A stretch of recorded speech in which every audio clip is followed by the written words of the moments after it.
Hi everyone, I'm back to give you my top highlights for Mounce chapter 18. Number 1, I hope that you will note carefully what Mounce says in chapter 18 in sections 1 through 3. He says, and I'm quoting now, a Greek verb has time significance only in the indicative mood. A Greek verb has time significance only in the indicative mood. That means even though you're going to find non-indicative moods that use the present tense and the aorist tense, those tenses have no time significance outside of the indicative mood. In the non-indicative moods, they have no time significance. Mounce goes on, again I'm quoting, the only significance that a verb has in other moods than the indicative is one of aspect.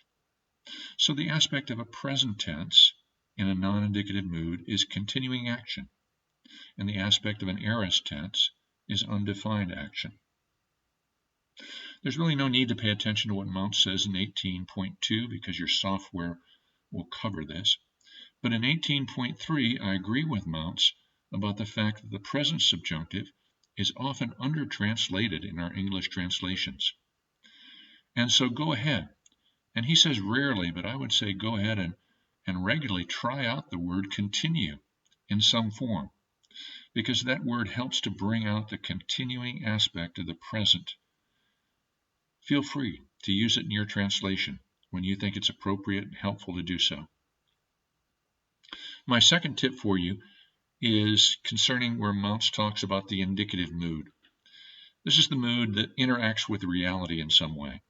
Mounce talks about this in chapter 18 in sections 4 through 8.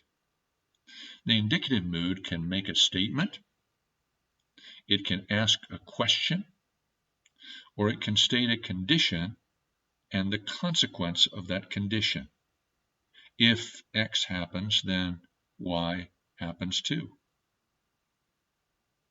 My third tip concerns where Mounce talks about the subjunctive mood in chapter 18. The subjunctive mood is what I call the mood of possibility or probability. It can be used with unfulfilled events that may or may not happen in the future.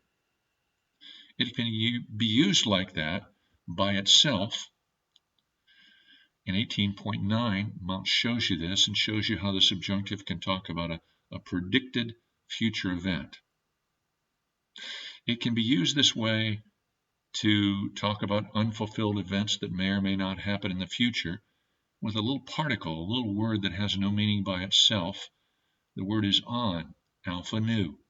18.10 shows how the subjunctive with on or aeon can talk about a probable or generally expected future event.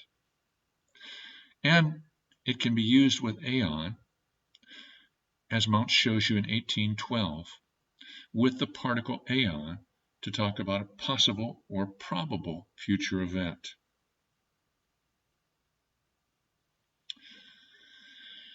The subjunctive mood also has two other uses.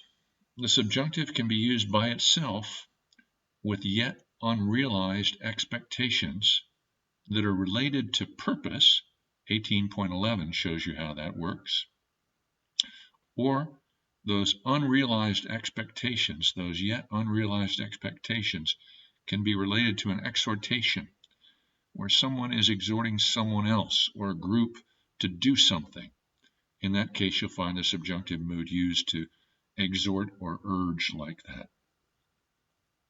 My fourth tip for you is in relation to Mounce's discussion of the imperative mood. The imperative mood is what I call the mood of direction. The imperative mood can direct someone with a positive command to do something. That's 18.14. The imperative mood can direct someone less forcefully and make a request or an entreaty. This is 18.15. And the imperative mood can seek to prohibit someone from doing something. It's a negative command. It's a negative prohibition. Mounce illustrates this in 18.16. Then Mounce goes back to the infinitive mood. The infinitive mood is the mood that I call a mood that lets a verb act like a noun. Mounce talks about this in chapter 18 and sections 17 through 22. He shows you how the infinitive can act like a direct object and be modified, or because it's a verb, have its own object in 18.17. He shows you how the infinitive mood can act like a regular verb and have what looks like a subject, except that subject is going to be in the accusative case. This accusative infinitive construction lets the accusative act like a subject and the infinitive act like a regular verb. Mounce illustrates it in 18.18. In 18.19, Mounce shows you how the infinitive mood can act like a noun substitute, in which case it's called, grammatically, a substantive. A substantive is a noun substitute. Mounce shows you this in 18.19. An infinitive can be complementary in the sense that it complements or completes the action of a verb, which otherwise would be incomplete. Mounce shows you how this works in 18.20. The infinitive can be used to express purpose. Something is done in order that something else might happen. That is the intended purpose. The infinitive will be used to express purpose. And the infinitive can be used to express result. Something happens so that, or with the result that, something else happens. Mounce illustrates this in 18.22.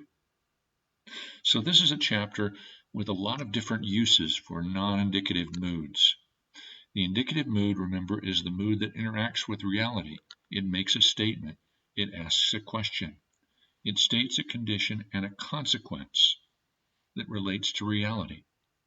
The subjunctive mood is the mood of possibility or probability. It's used with unfulfilled events that may or may not happen in the future. And it has two other uses. It can be used with yet unrealized expectations related to purpose or related to an exhortation that may or may not be followed. Mounce talks about the imperative mood, the mood of direction. It can be used to express a positive command. It can be used to express something that is less than a command, a request, or an entreaty in a positive way. And it can be used as a negative prohibition, in which case it will have a negative particle associated with it. That particle will be may, mu, eta. And finally, the infinitive mood, the mood that lets a verb act like a noun. So, like a direct object, like a noun substitute, in an accusative infinitive construction, as a complementary infinitive, or expressing purpose or result. Lots and lots of uses for non-indicative moods.